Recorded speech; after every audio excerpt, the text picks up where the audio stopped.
दोस्तों, अगर कोई व्यक्ति अब बैंक से कैश निकालेगा तो उसके इसमें कितना टैक्स कटेगा, इसके लिए नए रूल क्या होंगे, इसके ऊपर दोस्तों इस वीडियो में डिस्कशन करेंगे।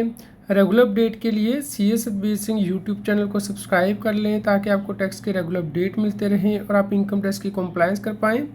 दोस्तों, इस आर्टिकल का लिंक मैं इस वीडियो की डिस्क्रिप्शन में दे दूंगा, जहां पे जाके आप ये नोट्स जो है रेफ़र कर सकते हैं। तो दोस्तों, इनकम टैक्स एक्ट 2025 1 अप्रैल 26 से लागू हो गया है। तो इसमें सेक्शन 393 दिया गया है, जिसमें कि TDS के बारे में बताया गया है कि टैक्स कब कटेगा। तो यहाँ पे ही सेक्शन 393 सब सेक्शन 3 में टेबल सीरियल नंबर 5 दिया गया है, जिसमें कि बताया गया है कि अगर आप बैंक से कैश निकालेंगे तो उस केस में TDS किस प्रकार कटेगा। दोस्तों, जो TDS के रेट है वो 2% होगा, लेकिन इसके लिए लिमिट दी गई है। अगर आप उससे ज़्यादा कैश निकाल लेंगे तो ही दोस्तों आपका TDS जो है वो काटा जाएगा, यानी कि टैक्स काटा जाएगा।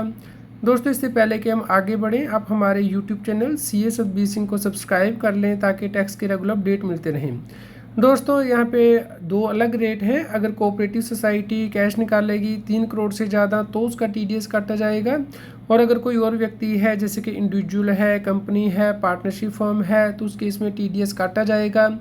अगर 1 करोड़ रुपए से ज़्यादा आप एक टैक्स ईयर में, यानी कि 1 अप्रैल से 31 मार्च से के बीच में कैश निकालेंगे तो जो एक्सेस अमाउंट आप निकालेंगे उसके ऊपर ही TDS काटा जाएगा। तो दोस्तों, यहाँ पे आपको ध्यान रखना है कि कौन ये TDS काटेगा, टैक्स काटेगा। दोस्तों, अगर आप बैंकिंग कंपनी से कैश निकालते हैं या फिर पोस्ट ऑफिस से, तो उस केस में रूल अप्लाई होंगे। और दोस्तों, एग्जम्पशन किसे मिलेगी, यानी कि TDS कब नहीं काटा जाएगा।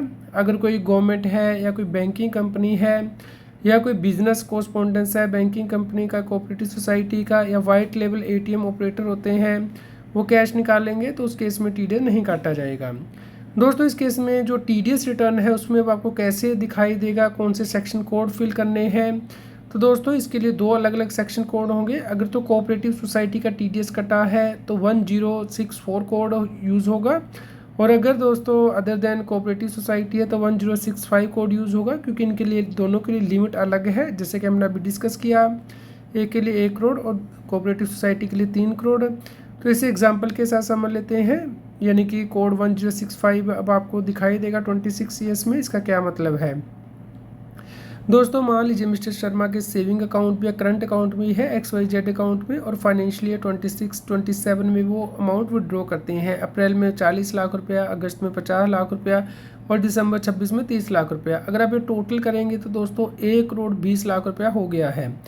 क्या इस पूरे अमाउंट के ऊपर TDS काटा जाएगा? जी नहीं दोस्तों, जो एक्सेस अमाउंट होगा 1 करोड़ 20 लाख में से 1 करोड़ कम करके जो एक्सेस 20 लाख रुपया यहाँ पे टैक्स पेयर ने निकाला है कैश में, उसके ऊपर 2% TDS है, यानी कि 40,000 रुपया काट लिया जाएगा। और अगर आप कोऑपरेटिव सोसाइटी के यहाँ पे एग्जांपल डिस्कस करें, तो मान लीजिए कोई कोऑपरेटिव सोसाइटी 3 करोड़ 50 लाख रुपये से निकालती है एक टैक्स ईयर में कैश, तो उस केस में जो 50 लाख रुपया एक्स्ट्रा निकाला गया है उसके ऊपर 2% TDS, यानी कि 1 लाख रुपया काटा जाएगा। दोस्तों, आप इस TDS का टैक्स का क्रेडिट क्लेम कर सकते हैं। जब आप अपनी इनकम टैक्स की रिटर्न फाइल करेंगे उसमें ये रिफ़ंड आप क्लेम कर सकते हैं, लेकिन आपको बताना पड़ सकता है कि ये कैश आपने कहाँ पे यूटिलाइज़ किया, यूज़ किया।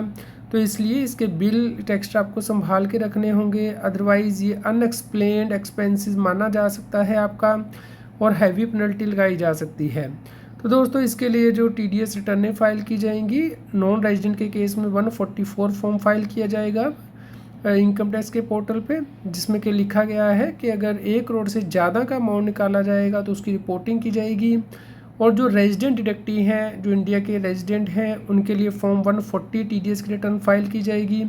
उसमें भी लिखा गया है कि अगर 1 करोड़ से ज़्यादा का अमाउंट बैंक से निकाला जाता है तो उस अमाउंट की रिपोर्टिंग होगी, तो आप ये अमाउंट अपने 26 AS या EIS में देख पाएंगे।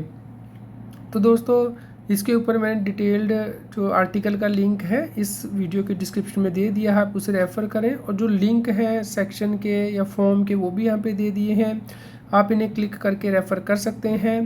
तो दोस्तों, अगर आपको ये जानकारी यूज़फुल रही है तो आप लाइक ज़रूर क्लिक कीजिएगा और सभी लोगों के साथ शेयर करें ताकि उन तक ये जानकारी पहुंच पाए। और रेगुलर अपडेट के लिए हमारे YouTube channel CS Satbir Singh को सब्सक्राइब कर लें।